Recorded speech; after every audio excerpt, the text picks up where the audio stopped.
We are back with the HubScale podcast, where we dive into the minds of security leaders all around the world. This week, we have Diana Kelley, the CISO of Protect AI. I'm super excited to dive into a lot of the topics we have on today. It's really exciting to have you on, Diana. Thanks so much for having me on, Elliot. Great. No problem at all. So I guess just kicking off the podcast, it'd be amazing to start off with, tell us a little bit about yourself, your journey, and things on those lines as well. Yeah, I have a very long history in cybersecurity. I've been practicing for so long that it was even before some people weren't even using InfoSec very commonly. So decades of experience in this field. And I actually started my career as more of the networking person. The help desk person was my very first job. And I got into security because I had worked my way up to being the manager of a startup in the Cambridge area, and I had 9 offices around the globe, and we were just getting online. A lot of going to the internet was new. And I was so proud we'd figured out a way to distribute updates to our customers online, which was a big deal at the time. I know everybody's now like, oh, she's a dinosaur or something, but it was a big deal. But that meant I had to be on the internet. I had to have systems that were available out there. And I didn't understand security that well. So someone got onto my systems and into my network, and I was like, oh, never again. We got to get the security stuff straight. So I decided to focus all of my energy at that point in becoming a security expert and understanding how to secure systems. Then ultimately I had to understand how to secure applications because so much happens at layer 7. And the most interesting part of that story is that when I was making that career pivot, I had a mentor and some other advisors tell me that I was making a terrible career mistake, that security would be solved and I should stay in the general IT space and not niche myself out into a dead end of security. Well, how wrong was they, right? Yeah, I almost wish that it wouldn't it be nice? Yeah. If everything was magically secure and we just had to worry about connecting the systems. But yeah. Yeah, that'd be a lot easier world, wasn't it? Put it that way. But no. Appreciate the context there. And obviously, there's so many things we're going to talk about today. I'd like to actually start because obviously you started off in this journey from what you was talking about there, but then you ended up for a long period of time. Obviously, 5 years at IBM, 3 years at Microsoft, and now obviously with Protect AI.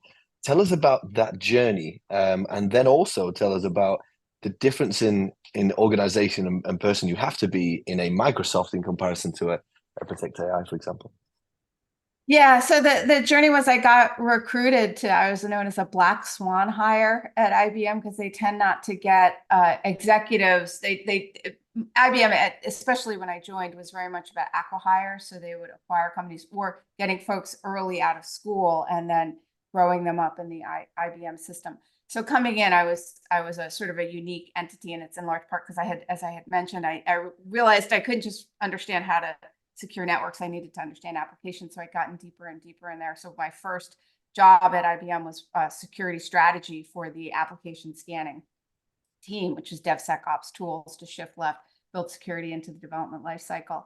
And as I was there, I grew into a bit more of a role I had held previously when I was at CA, with the old Computer Associates, which was more of an executive advisor. So I was the person that would go and speak to the CISOs about their problems, not about selling a product necessarily, but trying to understand what their problems are for a couple of really important reasons. One is to be able to understand, where we can help them, where are the opportunities? Because if someone will help explain to you what their real challenges are, then you know what you can, you're not just selling them. It's not just I have a hammer and I got to sell you a bunch of nails kind of thing. It's that you really understand what they need. The other thing is that as you're having these conversations, you start to identify parts of the marketplace that maybe aren't being fed yet. So it's opportunity to be able to find solutions that will help people in the future. And then my role at Microsoft was very much at that as a cybersecurity field CTO. That's what I did. I flew around the world and talked with CISOs and security leads at governments and directorates about their challenges and tried to help them understand landscapes and approaches that would help them to be able to secure their systems. Yeah. No, that's really cool. And the field CISO, the field CTO roles obviously come a lot more frequent, especially recently. I feel like every company's having a field CISO right now. But I guess in terms of it's such an interesting role, isn't it? Because I like what you mentioned there, because I've done a few of these roles, and it's all about kind of not predicting the future, but spending a lot of time with customers to understand what the problems could be and what they are actually facing, not necessarily going in and selling your product all the time. And I think that's the maybe a little bit of a difference sometimes founders think. Ah. No, I couldn't agree more. And I have seen field CISO and CTO in some companies. It is truly exactly what you're talking about. It's former CISOs who are going in and saying that at this higher level, let's talk about problems. Let's see where the real big issues are, versus someone who's carrying a quota and going in to sell a specific solution set, which is nothing wrong with that, but it's just a very different role. And it is interesting that you've got both kinds now, and you don't know when you see that title, is it somebody who's really more aligned with the sales team or somebody who's more aligned with this sort of true advisory role. Yeah. Yeah. No, it's interesting, and maybe a little bit, that role itself might be getting a little bit diluted. But I guess we'll see what happens in the in the coming years for sure. But so obviously we'll talk about Protect AI soon, because obviously I've had Richard Seawald on the podcast, the founder of Evolution Equity, and he keeps mentioning Protect AI. So and obviously where we met at the event in RSA, Yes. and Ian Swanson was given a great presentation on Protect AI as well. Probably one of Yeah. the best, probably one of the best there, in the way that he presented it was amazing. But tell Yeah. me about kind of the one of the main topics today is diversity, Diana. Obviously, you're on the Women in Cybersecurity, and you're on so many boards, and you're having such an impact in the industry itself. So just tell me in your words, what does diversity actually mean? Diversity. So yeah, I would like to shout out to WeSys, the Women in Cybersecurity, as you had mentioned, and also to the Executive Women's Forum. I'm also on the board there. So two great organizations that are trying to increase diversity for women overall within cybersecurity and IT and privacy and risk. But diversity itself is actually about getting a lot of different ways of thinking, a lot of different backgrounds, so that when you're trying to come up with solutions and problems, that you're looking at it in a more holistic way, instead of getting into this like group think. We always think the same way again and again. And when I was at Microsoft, I was doing some talks on diversity, and I used to use this piece of research that was really fascinating, that showed that when you have more homogenous teams, that they tend to be very effective at the beginning, and their effectiveness kind of tapers off. And it's in part because they're thinking the same way. So a new challenge, a new problem, you don't have different voices, different thought processes to inject into that system. But very diverse teams tend to start off kind of rocky, because everybody's got to figure out, how are we going to work together? We think so differently. How do we come together and become an effective? But once you've formed a respectful, collaborative team that's diverse, the effectiveness shoots very quickly. And I think that it really is because there are a lot of different problems. Certainly in cybersecurity, you think about it, we have a very diverse set of threat actors that are coming either from different countries. They have different skill sets. They have different motivations. So they're very diverse. We on the defense side also have to be very diverse. So that means different ways of thinking, different experience, different educational backgrounds. There's so many things that come into this. And absolutely, gender is one component of that. Yeah, no, definitely. And just as you mentioned there, obviously, the differences between the teams and the homogenous teams tend to kind of flatten out at some point. Yeah. How do you get to a point of, I mean, building a diverse team obviously is a huge topic for me being a recruiter, right? I work with a lot of organizations, and how do you build this, and how do you get to that point? But I'd love to hear it from somebody like yourself, Dan, who's been living and breathing this for a very long time. How do you actually build a diverse team? Well, believe it or not, building a diverse team starts with the job description itself, because job descriptions are critical to getting certain groups to respond. A great example is that, in general, folks that identify as male are going to be more likely to apply to a job when they hit about the 50 to 60% requirement rate.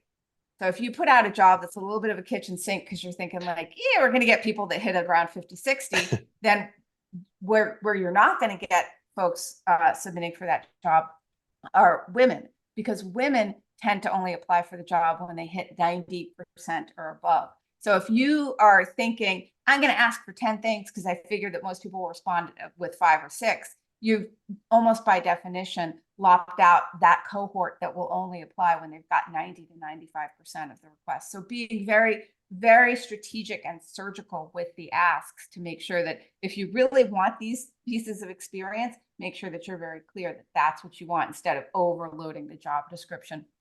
So pronouns in a job description can impact if people respond. Then you get into other really, much, even deeper into the process, which is where are you advertising the job? Who are you speaking to? Because are you talking to recruiters that make a real effort to have a network that's diverse? Because our networks get very, we tend to know who we know, and we go back to that well again and again and again. So you have to really make an effort to expand that network and make sure it's diverse. So working within your organization, making sure the recruiters that you're looking out there and you're not just going to the same places again and again with those job postings, and even getting involved with organizations that may bring together opportunities for candidates to network to find jobs. So it's really, a lot of it is kind of breaking out the mold of where you're looking for people and starting to look in different places, looking beyond your own network and figuring out how to expand and group into other networks. Yeah. No, I really like that, because obviously being in recruitment for and doing this on a day-to-day basis, I find like people sometimes think that there's one cure to this, and there isn't. It's multiple things playing in effect together, and everybody having a thought process around how do we actually change this industry? What is everybody doing, from Hubscale and our team to Protect AI to the VCs that we work with, such as Evolution? It's like, how do we all come together to figure this out, and everybody make a conscious effort to actually do this as well, which I think is super important. I couldn't agree more. And then once you've actually created a diverse team, there's the next piece, which is making sure that attrition doesn't drop off, because some organizations are great at hiring a diverse set of teams, but then over time the teams get very homogenous because they're not doing what they need to retain those people. And in large part, and especially again to those teams that are Storman and Foreman, when they're diverse, they're have a little bit of a rough start. How they generally get to that shoot through the roof is not that they all agree on everything and they end up in groupthink, but they've agreed on how to be respectful in their conversations with each other and how to keep everybody feel like they're included. It doesn't mean that every idea somebody has is the best idea or it's the idea that's going to be adopted. It's that every idea is respected and considered. And that's something that, and people are allowed to speak. And it seems kind of simple. Also, then you get into things like flexibility within the workplace, and can you make allowances for people that may have to do elder care, take their homeschool their children. There are other things that help to really, we can keep people in the workforce sometimes by making these, first of all, definitely understanding how to facilitate a respectful conversation on your teams, but then also understanding the flexibility that some employees may need. Yeah. Yeah, no, definitely. And I think it's super important for everybody to go into this prepared as well, right? And actually understand what it means to be diverse as a company. And even just that we talked about, you have to know certain things, or at least try and know certain things, especially when hiring and looking at these stuff. One thing you mentioned was actually keeps playing on in my mind from the earlier. You talked about having a mentor that kind of told you to stay away from security. I think with building diverse teams and things on those lines, I think having a mentor who can maybe guide you through some of the decisions that you make, I think is also very important. So how, especially for the younger audience, or people trying to break into cybersecurity, or whatever that may be, how important is it to have a mentor, and especially when we're thinking about diversity in this scenario as well? I think it's critical to have at least a mentor. There are mentors, there are advocates who within your organization may be the ones that are helping you get to that next level. They're the ones out there, rooting for you and advocating for you. But so I think it's absolutely critical to have mentors. I would argue that it's critical throughout your entire career, because we're constantly growing, we're constantly changing. So a mentor is very much about someone who's been there and can help guide you through those waters. So we're our entire career, we're navigating waters. So at all points in it. I also love, as I've become an older mentor, what I've found is that there's a bidirectionality. I learned from my younger mentees as much as I hope I learned from me. And then the other thing to keep in mind with mentorship is that it isn't just one person. I had mentioned mentors and advocates, but I think that a lot of folks, especially as you advance in your career, start thinking of it more as your personal board of directors, because you're Mm, the CEO of you and your career.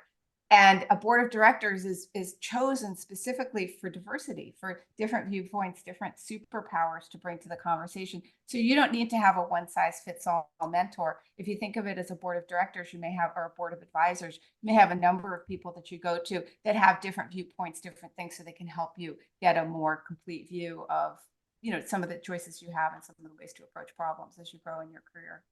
yeah, I love that. I mean, we're actually kind of growing our own advisory board here at HubScale now. So that's actually pretty interesting. It's about even for a personal side, have your own mini board of directors. I like that a lot. I like that a lot. But no, amazing stuff, and I think it's such an important topic. And thank you for going through a lot of the things and the diversity piece there. And obviously, women in cybersecurity and the other boards that you're on is just doing amazing work for the security industry too, which is fantastic.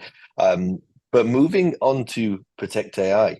Obviously, I mentioned earlier from watching and hearing about Protect AI multiple times from so many people, and obviously AI in general Yeah.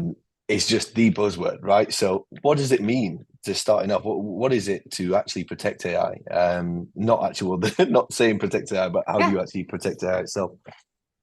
So looking at the entire life cycle and going back to AppSec, right, one of the reasons that DevSecOps became something after all the years, there's a lot of DevOps, there's development, right? But why DevSecOps? Because just as bringing Dev and Ops together helped to shift some of the considerations that were blocking when the Dev team met up with Ops later in the cycle, that you could make design considerations earlier and meet Barry Boehm's law, which is that it's much cheaper and easier to fix a problem early in the cycle. Mhm. The same thing is a reality with ML ops. And that's why we need to bring ML SecOps into the reality space.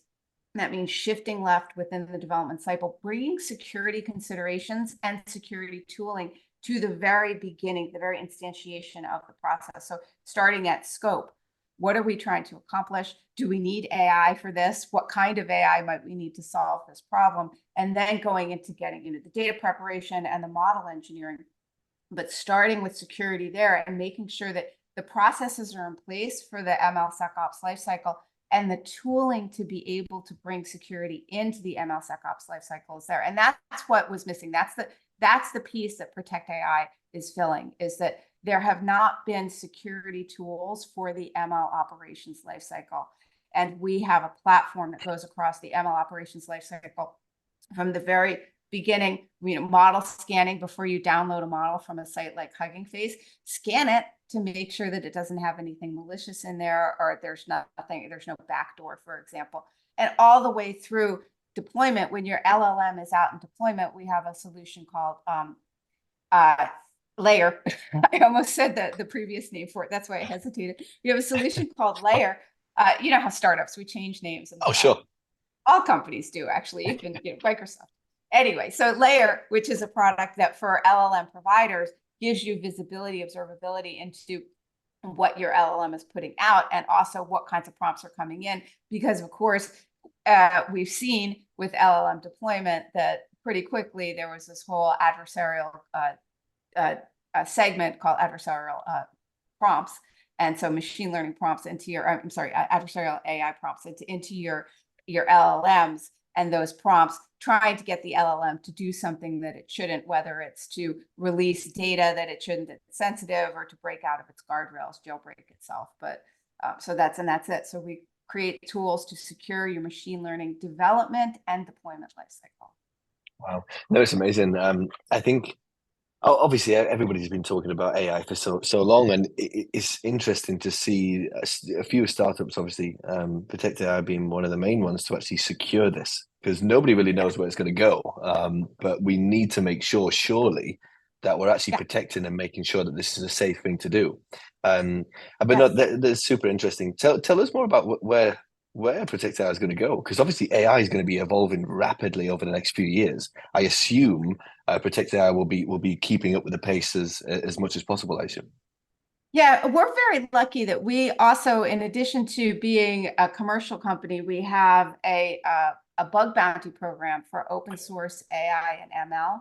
And that is a research community who's looking at the supply chain security around AI and ML. And that gives us a lot of signal. It not only has us in connection with some of the really cutting edge research that's going on, but it also helps us to infuse our systems, because when we know that there's a vulnerability, then that's something that we can put in our vulnerability feed as soon as obviously we do this all above board. We work with the Yeah, maintainers. We make sure that it's, we follow all the rules, but that insight, that signal really gives us a wonderful view into where attackers tend to be going, where those holes are, so that as we continue to grow the company, we can start to be a little bit ahead of trying to figure out where the next thing that needs to be secured is. The other thing is that as we work with more companies and see how they're adopting and deploying solutions, we get a sense of what it is that they need and how we can better serve that market. yeah. No, it's so exciting. And tell us about that. I mean, obviously you don't have to need to go into specific customers or anything along those lines, but how is the market kind of reacting to this? So it's interesting because I feel again that I'm feeling a lot of what I saw in the DevSecOps world. Um, looking at infusing security and visibility into the machine learning lifecycle, there's a lot of attention being paid to that. Mm, But where there's this really sort of immediate need is on that point I was mentioning about model scanning. So that's the one where there's been right now, and in security, as you know, we prioritize. We have a limited yeah, set of resources, so we like to get the biggest problem that's got sort of the lowest input. We want to make sure we're putting our resources into something that's going to give us a good ROI and value. And so scanning models is something where that really, really shows up. Orgs are downloading a lot of these models, which is great. They're then training them. They're then putting them to use. That's wonderful. But just making sure that that model is the model you expect. It doesn't have something malicious. And when I said model you expect, a good example is that there's now name squatting up on some of these repositories. So someone will put up a model and call it Facebook Llama instead of, and that's not really what Facebook calls it. Instead of just being mhm. Llama or Meta, right? Like, so they're trying to get 23andMe, and Me is another one where we saw a lot of name squatting going on. So again, scanning, making sure that this is really what you expect. And it's for security experts. It's something that it's really easy for us to understand, because we have been scanning files and artifacts and code for malicious, content or intent for years. I mean, going back way back to the 90s when antivirus became a thing. Mhm. So this is something that when you have that conversation, it's, oh yes, we should be scanning. That is a file. That's an artifact we're bringing to our organization. We're running it. We should scan it. So that's where there's a lot of attention right now immediately. And then as far as growth, it's continuing to draw back into the life cycle, and something that's very, very critical going to be for the builders as well as for those of us who are consuming AI, are getting transparency and understanding into the ingredients of that AI. So a bill of materials, to get that transparency into what data was used, who trained it, how is it labeled. If you're a forensics or security team, this is the baseline for your investigations if anything goes wrong. If you're a purchaser, this is the way you can get some transparency and understanding into what was put into that AI before you start using it at your org. Yeah. No, it's crazy, and I find all this fascinating. I'm sure you do as well. I find it so fascinating about where this is actually going to go in the next few years. And I think every single person you speak to, I mean, I did a podcast. Obviously, we've got multiple episodes in the podcast, and I used to ask this one question: where do you think the future of security was? I had to stop asking that question because everybody was going AI security, AI security. So now, obviously, it is the future, isn't it? And it's making sure that everybody's safe while we're doing it. It's interesting, right? Because there's using AI for security, and then there's, which, for example, at Microsoft, right, it was built into Sentinel, Hmm. ML, and being able to do probability chains of if this was an attack path. So there's AI security, and a lot of the what's going on with the filtering for, is this spam? Is this a Yep. malicious email? Do I let it through? Right? A lot of that's pattern matching for machine learning models, which machine learning is fantastic at doing, and trying to guess, is this likely this new thing? Is this probably also malicious? Is this spam? Should I block this from going in? So we've had this in use for a long time in security. At Protect AI, we are saying build security into the AI so that whether it's doing a business function or a security and risk function, it's going to perform as operated. So it's kind of nice to see that coming in. But yeah, I think, going forward with securing the world with AI, it's going to be really interesting to see, because in the many decades that I've been doing security, there's been this constant push-pull of, we all kind of would love if security would just take care of itself and proactively, autonomously block, and human beings could kind of take a step back and just, but again, this is something that in security, human beings, although we're not perfect, we actually have quite a lot of really important skills, and making decisions in context, we're very, very good at. Yeah. So I do think when I look at security, I look at sort of how Sentinel was doing, which is taking massive amounts of data and trying to find patterns in there to see what those attack paths might be, to get better insight. Whether or not we're going to have fully autonomous security and human gets that, I'm not.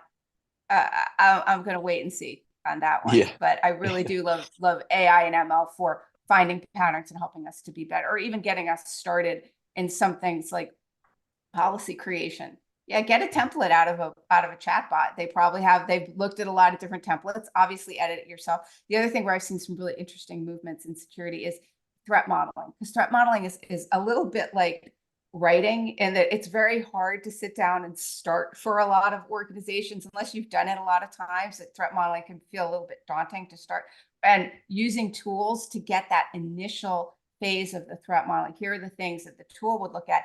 That gets people's ideas going, because you look at what comes out of the tool, and some people are going, that could never be a threat. And you walk it through and it's not, it's pretty quick, easy to toss out. But then other ideas that the tool suggested might be, possible risk or infiltration areas within the surface of whatever it is that you're putting out. Then you start getting a lot more creativity, a lot of thinking going on. So I think that there are ways that I don't hear security and AI being brought together as much, but I think that there's going to be a lot of really interesting advances.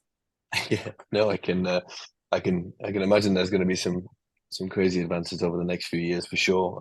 But you mentioned something interesting earlier about kind of the bug bounty side of things, and you're dealing with you kind of seen a lot of the newest research and things that's going out there at the moment. But what do you think personally is going to happen with AI and AI security over the next few years? Well, I very, very much hope that there's going to be more security built into AI. It's been me for a long time. I realized you need to secure shift left. So I genuinely hope that we're gonna see a lot more of focus. There's been a lot of AI in deployment for years, that gets built in. As far as adversarial and attacks, I think it's good. I think that we always have to remember that attackers are a business. And that means that they want to get the highest ROI. The coolest, most difficult to exploit kind of attack, the attack that might make everybody go, oh, that's incredible, we never would have thought that. If it's not easy or cheap to exploit, it's probably not going to be used by the attackers. So phishing is still a very, very common attack. It's especially as we've all gone completely to cloud. Identity has become such a potent way to get into systems. It's not, you can't get into somebody's system and walk around it inside of it, or virtually walk around it the way you could back in the 90s when I started building systems. This is a very different, right? It's all about the identity. Phishing is one of the main ways that they get identities. And you look at AI, it's very good at crafting really perfect. The phishing emails that I see now, it used to be, yeah, we started out with something crazy like, give me $1,000 and I'll give you $10 million when I get out of jail. But there were still, even up to a couple of years ago, some of the language, some of the usage of the words, some of the tone, the grammar was just off. With AI, which is great at grammar, the chatbots, the phishing emails are just spot on. The other thing is that they can do doxing, they can get information about people fairly easy and craft those emails. And I call it laser phishing, because we had spear phishing, which was a little bit focused, but laser phishing is just very focused on you the target. And AI has enabled some of these attackers to get that information a little bit more quickly than they would otherwise, and to craft these even more well-written emails, plus to localize for languages too. So it's not that sort of that, like, I think everybody wants that super cool, but there's a lot of just how attackers are getting in that baseline, making phishing more efficient. The other thing is going through, and we see this with the hunter, the supply chain, going through sort of standard kinds of vulnerabilities, like, remote code execution, but of the underlying subsystem that's running the machine learning model. So getting into the attack that way, and either then tampering with the model, potentially tampering with the data, or using that as a stronghold to go look for other potentially vulnerable systems within the organization. So that's another thing that, again, why we have to really secure AI, is that the supply chain of AI is something that we need to bring into the rest of security. Yeah, no, it's crazy, and I think it's interesting to see specifically your thoughts on where, because you're living and breathing it every day, and like I said, you've got access to a lot of the things, and I think it's interesting though that you mentioned the phishing side of things, because obviously that's been going on for so long, but that seems to be the one that's getting quite affected by the new AI things as well. But no, that's amazing. That's amazing. Honestly, it's super excited to see where Protect AI goes, and amazing. Obviously, the journey that you're going to go on as well, and sounds like you're doing some crazy and amazing things as well within the market. So I think that's super interesting. I guess we're edging towards the end of the podcast there now, and I always ask this one question. Sometimes it throws people off, but sometimes people have amazing answers. But if you had to go back to the beginning of your career, what advice would you give to yourself? I would tell myself to calm down a little. I always, everything is sort of life and death, and has to be, it has to be done as perfectly as, and it's like, I would make one small mistake, and I would sort of beat myself up and really take myself down for that. And I didn't understand that everybody makes mistakes. And yes, I'm glad that I have that kind of thinking, because in security, look, we're out there protecting customers' data. We're out there, depending on what you're doing, it could be protecting the health of citizens, right? ICS depends on cybersecurity now, industrial control and critical infrastructure. But I think that to just remind myself personally that, it's okay. If you have to go look something up, that's all right. Because I tended to be, and I still do tend to be, too hard on myself. And I see this so much in other people, which is why, talking about it. And I've actually had people I've seen their jaws literally drop when I describe my own, even to this day, dealing with imposter syndrome. They're like, it can't be you. Yeah, it's all of us. So it's okay. And that really goes back to your board of advisors, because some of those advisors are people that are going to be there and say, yeah, I've been there. I've made a mistake.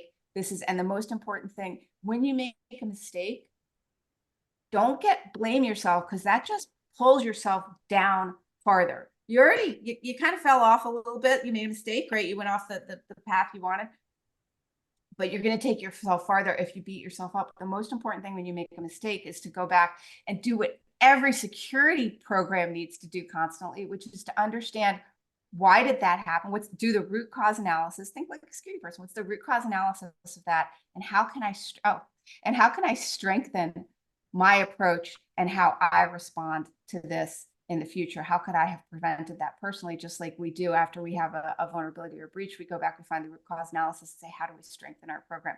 Do that for you.